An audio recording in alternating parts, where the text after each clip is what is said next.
And here we go with our week number 5. At ang ating week number 5 is about commissioning. We're done with cleansing, we're done with confirmation, we're done with the cultivation, and a great counsel. At ngayon naman, pag-uusapan naman natin ngayon ang commissioning. Of course, marami na tayong naririnig tungkol sa Great Commission. This is our great mandate.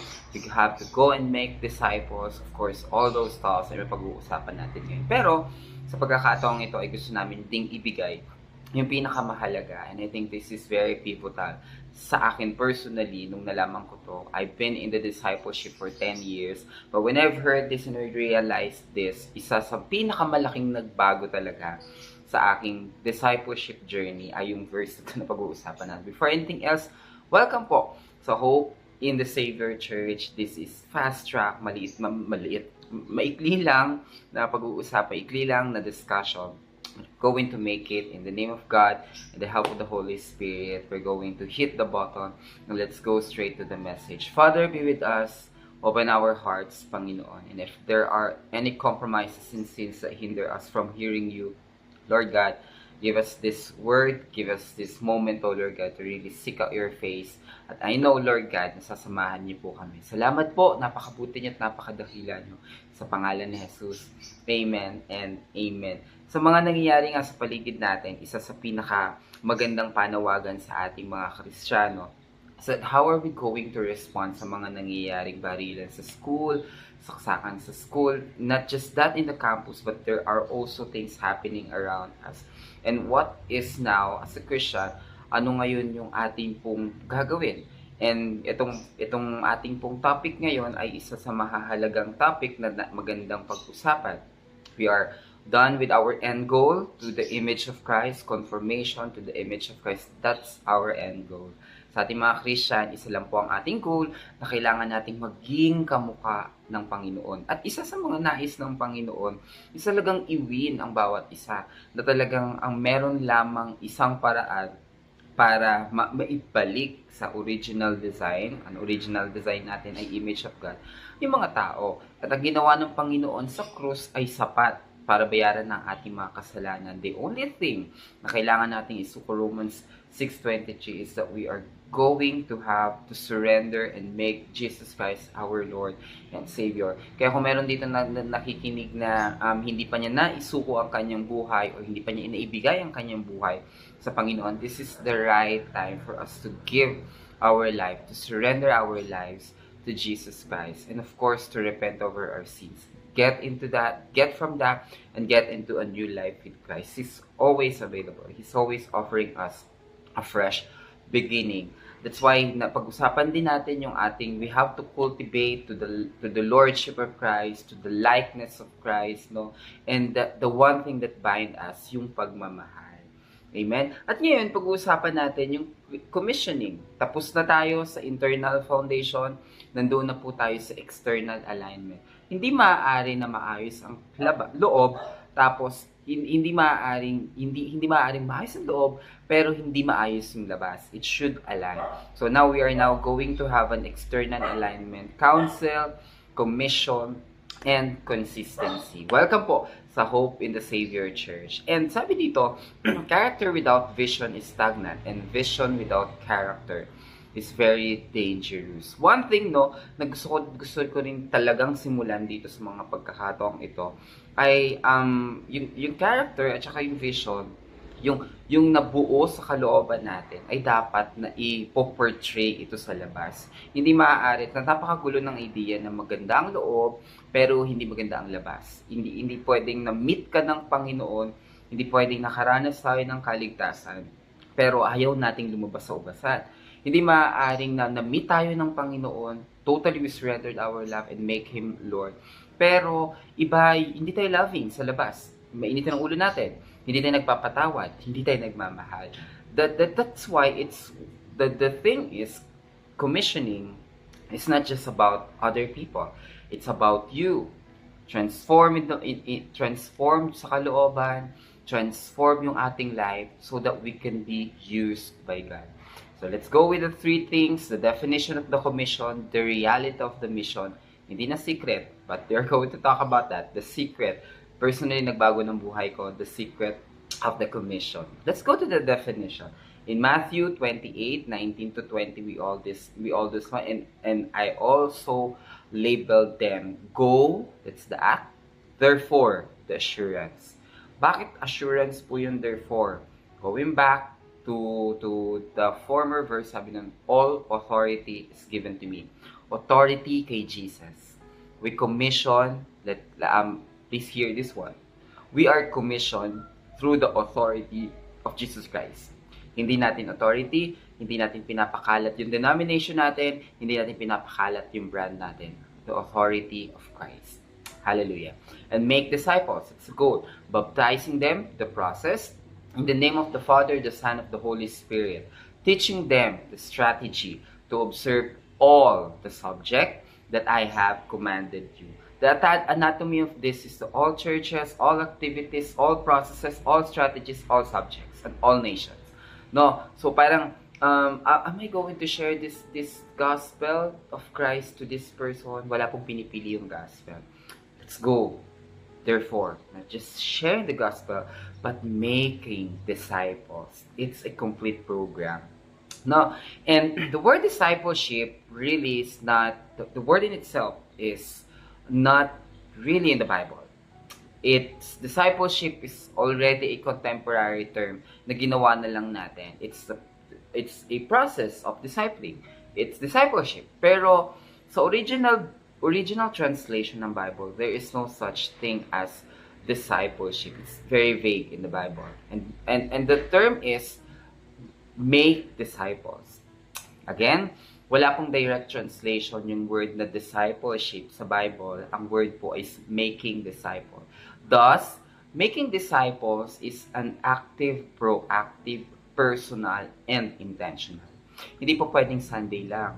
Hindi po pwedeng yung itong bagay na to din-disciple natin. It's a holistic view. Paano ang pinaka-example at sinong pinakamagandang example nitong discipleship na sinasabi ko, or making discipleship, none other than Jesus Christ. It's teaching the patterns to follow Jesus. Kaya nga sa mga apostles galing tong discipleship or making disciple. Why? Sila yung nakaranas. Sila yung unang-unang naka-experience ng proseso ng pagdidisciple ng Panginoon. To trust Him, Jesus Christ, and to learn from Him. Okay? So, making disciple is helping others reconcile to God.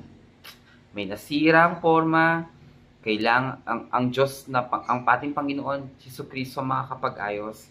And the process of getting through it, learning, kaya nga disciple, ibig sabihin ay learner, means learning process.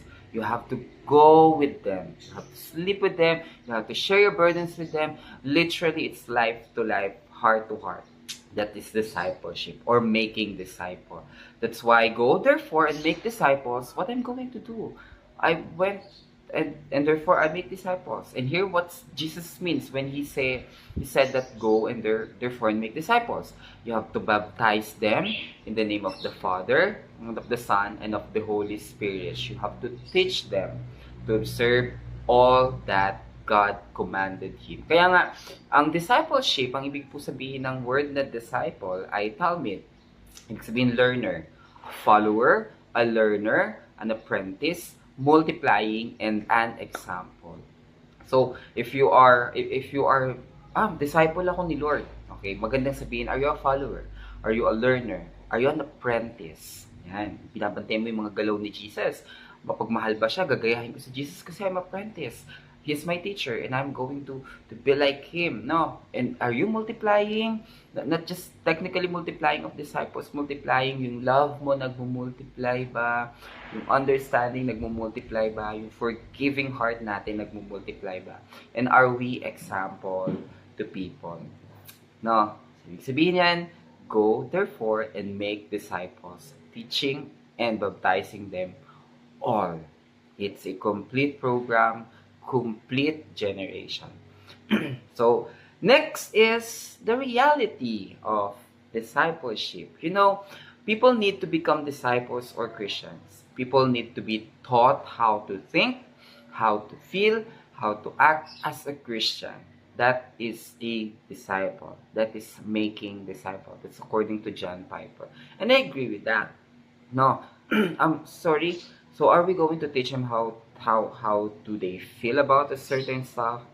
Let me just clarify that. But in the life of Christ, it's really biblically referenced. Ibig sabihin, wala pa naman Bible dati ha. Ibig sabihin, ang ibig ko sabihin doon, how they feel, how they think, how they act. It is always anchored upon the light of Christ.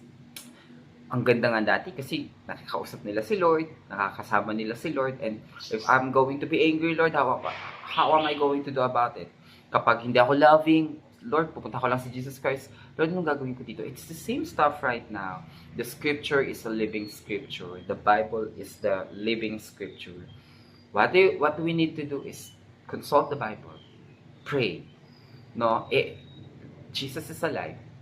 Jesus is Lord. And He listens, He can talk to you, He can talk to us. The reality is people needs to be taught how to feel and act like a disciple. And it means all other people.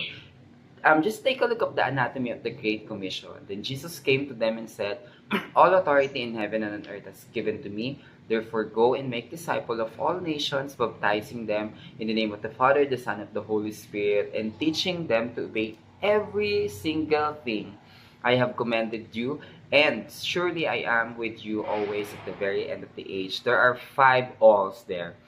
First, all authorities. I will highlight it again. It's Jesus' authority, not anyone else.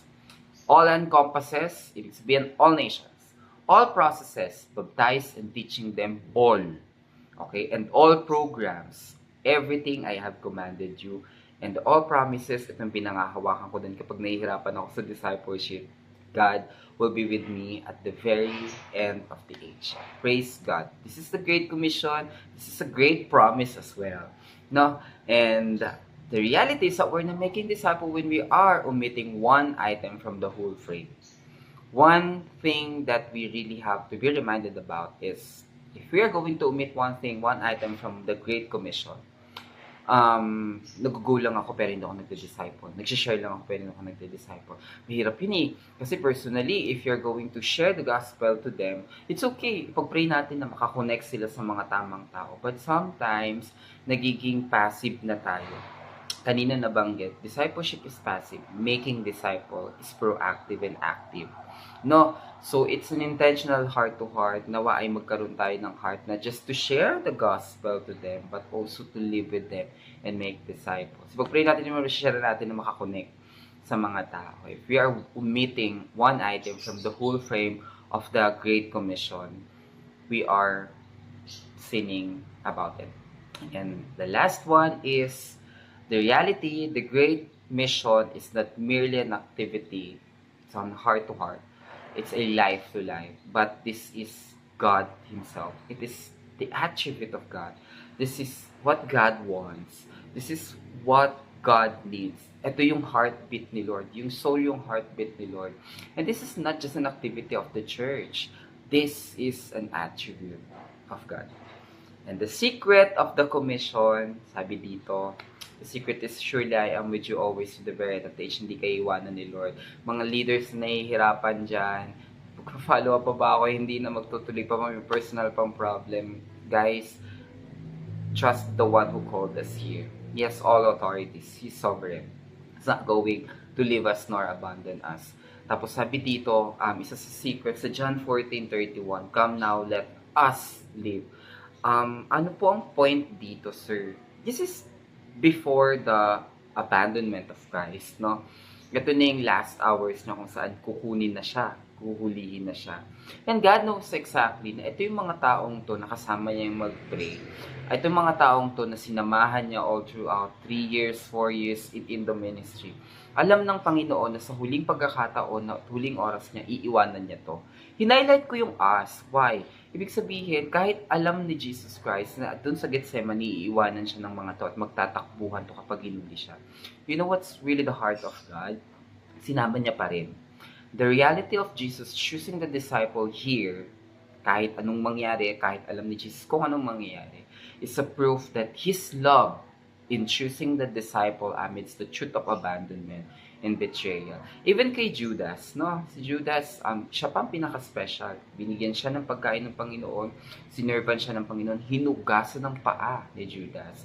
It's actually the secret of it, love. And you know what I am really talking about? Si John 13:34. The new command I give you, love one another. And why is it that Jesus is doing this? Maliban sa mahal niya yung mga tao. Ito yung personally, ito yung nagbago ng discipleship journey ko nung nalaman ko to sa John 14:31. But He comes so that the world may learn that I love the Father and do exactly what my Father has commanded me.